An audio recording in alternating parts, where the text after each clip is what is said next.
Assalamualaikum warahmatullahi wabarakatuh. Kami dari kelompok 1 akan memaparkan hasil dari makalah kami dengan judul Mengenal Ilmu Perbandingan Pendidikan. Dalam makalah ini kami akan menjelaskan tentang sejarah kemunculan ilmu perbandingan pendidikan, pengertian pendidikan, tujuan studi perbandingan pendidikan, objek studi perbandingan pendidikan, dan ruang lingkup perbandingan pendidikan. Yang pertama, sejarah kemunculan ilmu perbandingan pendidikan.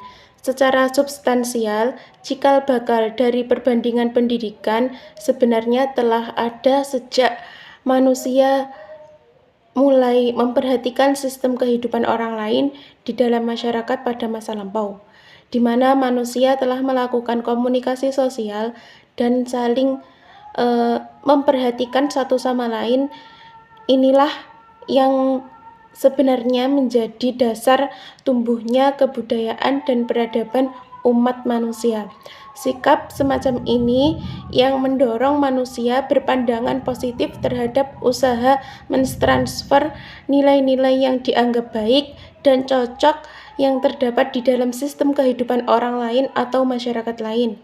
Dapat dipastikan bahwa pendidikan sebagai lembaga kemanusiaan yang bersifat universal dimiliki oleh setiap masyarakat bangsa di seantero dunia. Hanya saja terdapat perbedaan-perbedaan dari segi cara atau metode pendekatan yang digunakan dalam operasionalisasinya. Kenyataan ini mendorong sikap keingintahuan manusia untuk selalu memperhatikan dan mengkaji serta mengambil manfaat dari adanya melalui studi perbandingan pendidikan. Dengan adanya studi perbandingan pendidikan ini ke negara-negara lain, kita dapat mengetahui perbedaan pendidikan negara lain, dan kita bisa menerapkan pendidikan yang baik di negara kita sendiri. Selanjutnya, pengertian perbandingan pendidikan.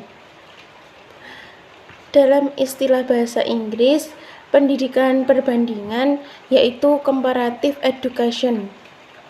Kedua istilah tersebut, comparative education ataupun pendidikan perbandingan, pada dasarnya menunjukkan pengertian yang sama, yaitu sebagai suatu studi komparatif atau studi perbandingan tentang pendidikan. Pengertian perbandingan pendidikan menurut para tokoh. Yang pertama, menurut Charter Veigut, perbandingan pendidikan adalah studi yang bertugas mengadakan perbandingan teori dan praktik kependidikan yang ada dalam beberapa negara dengan maksud untuk memperluas pandangan dan pengetahuan di luar batas negerinya sendiri. Yang kedua, menurut E.L. Kendall, perbandingan pendidikan adalah studi tentang teori dan praktik pendidikan masa sekarang sebagaimana dipengaruhi oleh berbagai macam latar belakang yang merupakan kelanjutan sejarah. Dapat disimpulkan, pengertian perbandingan pendidikan yaitu ilmu perbandingan pendidikan adalah studi tentang sistem pendidikan dan pengajaran beserta problematikanya di negara-negara yang berbeda.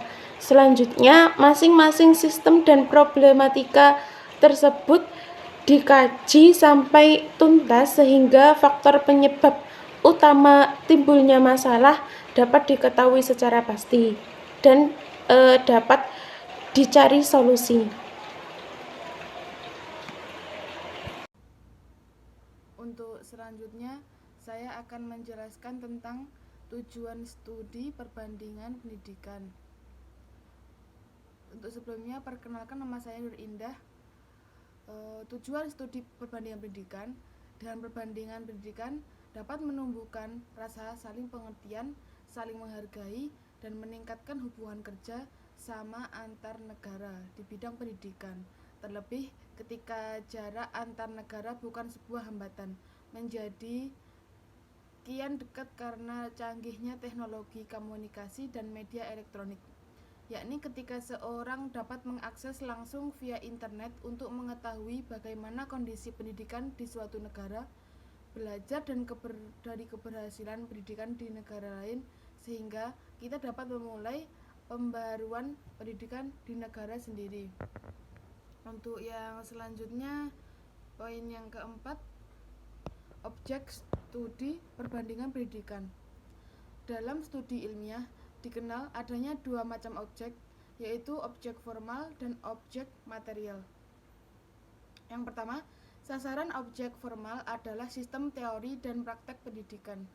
Sedangkan objek material studi perbandingan pendidikan adalah masalah atau hal-hal yang berkaitan dengan pendidikan yang mencakup permasalahan yang sangat luas, masalah hidup dan tingkah laku kehidupan manusia. Di antara objek tersebut ialah yang pertama, perbuatan mendidik itu sendiri, yang kedua, anak didik, yang ketiga, dasar dan tujuan pendidikan, yang keempat, pendidik, yang kelima, materi pendidikan, yang keenam, metode pendidikan, yang ketujuh, alat-alat pendidikan, yang kedelapan, lingkungan sekitar. Untuk materi selanjutnya akan dijelaskan oleh Mas Rizky. Terima kasih. Oke teman-teman, saya akan melanjutkan penyampaian materi dari teman saya sebelumnya. Materi selanjutnya yaitu ruang lingkup perbandingan pendidikan. Yang pertama, menurut William W. Brickman, deskripsi mengenai sistem pendidikan dan penerangan mengenai persoalan-persoalan pendidikan. Analisa mengenai latar belakang dan problem-problem pendidikan. Perbandingan mengenai persamaan dan perbedaan. Perbandingan dan penilaian sebab-sebab utama sebelum dan sesudah diadakan pemecahan problem baik biasa maupun kontroversial. Yang kedua, menurut Hans, pendidikan dipandang sebagai usaha sosial yang memungkinkan kontinuitas kristalisasi sosial sebagai kaibat interaksi dari unsur-unsur tersebut. Selanjutnya yang ketiga, menurut Kendall, yaitu yang pertama, mekanisme dan teknik pendidikan. Yang kedua, administrasi. Yang ketiga, kurikulum.